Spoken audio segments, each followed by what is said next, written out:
12-masala. Bu masalani kanalga ham tashladim. Juda ham ko'pchilik xato qildi.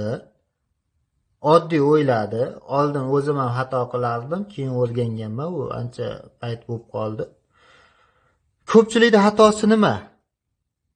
Mana bu yerga mj tushiradi, bu tomonga ma bo'lib qoladi. Tangens alfa teng mj taqsim ma qiladida, tangens alfani 2 ga tenglaydi. Keyin 3 burchak chizib turib 2 taqsim 1 met alfa bo'lsa, 2 ni 1 ga nisbatan tangens alfa. Bet ildizosida 5 bo'ladi Pifagordan. Sinus alfamiz 2 taqsim ildizosida 5 deb turib, kommentariyalarni ko'rsalaring ko'pchilik D javobda aytgan. Bu xato. Shunga bu xato bo'ladi. Bunaqangi holatda nima qilamiz? Qarang, suvda mana bu qismidagi delta m massasini olamizda. Endi mana shu delta m massaga natijaviy kuch sirtga perpendikulyar bo'ladi. Mana shu natijaviy kuch reaksiya kuchi bo'lib qoladi, sirtga perpendikulyar bo'ladi. Xo'p, bunga ta'sir qiluvchi kuchlar, shu delta m massali zarrasiga ta'sir qiluvchi kuchlar pastga mj bo'ladi. Reaksiya kuchi va mj ta'sirida ma kuch hosil bo'ladi, natijaviy kuch. Ma kuch bu yo'nalishda. Ma kuch hosil bo'ldi. Tushundingmi mana bu sirt bo'ladigan bo'lsa, tasavvur qilinglar bo'ldi. Mana bu alfa, katta etib chizib olyapman, chunki alfa juda ham kichkina ekanda. Hop, reaksiya kuchi, ya'ni natija reaksiya kuchi shu tomonga bo'ldi. Pastga mj bo'lyapti. Tasavvur qilinglar bo'ldi, mj. Endi shu reaksiya kuchi va mj ta'sirida a tezlanish oladi. Parallelogram yasab oladigan bo'lsak, bu ma bo'ladi, ma.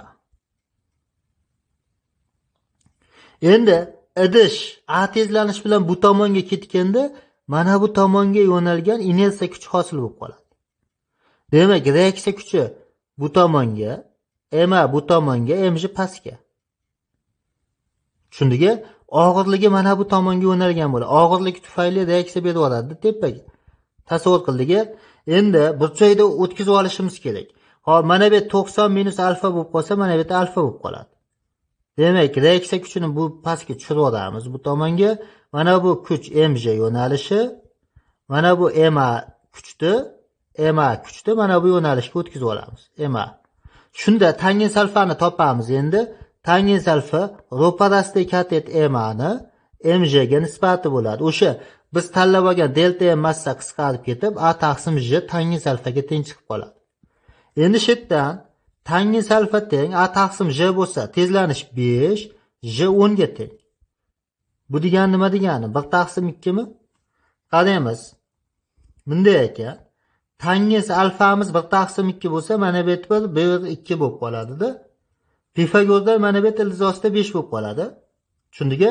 Endi sinus alfasi kerak ekan. Sinus alfamiz teng ro'parasidagi katet 1 ni gipotenuz ildizosida 5 ga nisbat.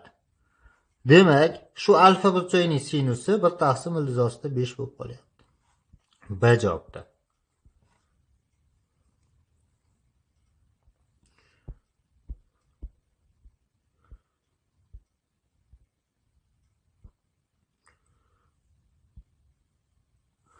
O'n uchinchi masala.